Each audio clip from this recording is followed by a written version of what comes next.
প্রজা সর্বদা খেতে শ্রম করে, খনিতে শ্রম করে লোহা সোনা কত কি রত্ন নিষ্কাশিত করে, প্রস্তর চূর্ণ করে ভবনের নির্মাণ করে,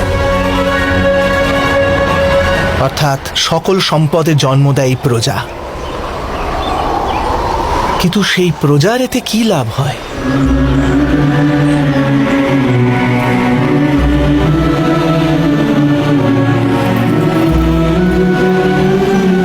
তারা লাভ করে খিদে, দারিদ্র, অন্যায়। আর সমৃদ্ধ হয় রাজা, মহারাজা, সম্রাট। এমন কোন রাজা দেখেছ যারা নিজেদের প্রজাদের জন্য চিন্তা করে, তাদের সুখের জন্য পরিকল্পনা করে, তাদের কল্যাণের জন্য চিন্তা করে? না, তাই না?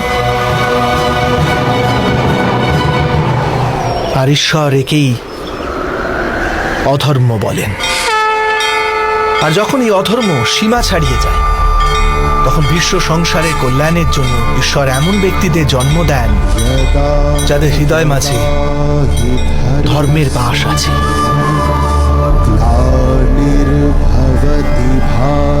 কাল যতক্ষণ পরিবর্তিত না হচ্ছে, যতক্ষণ সামান্য প্রজার ললাটে সুখ না লেখা হয়, ততক্ষণ ঈশ্বরের পাঠানো সেই মহাপুরুষের মৃত্যু হয় না রুক্মিণী।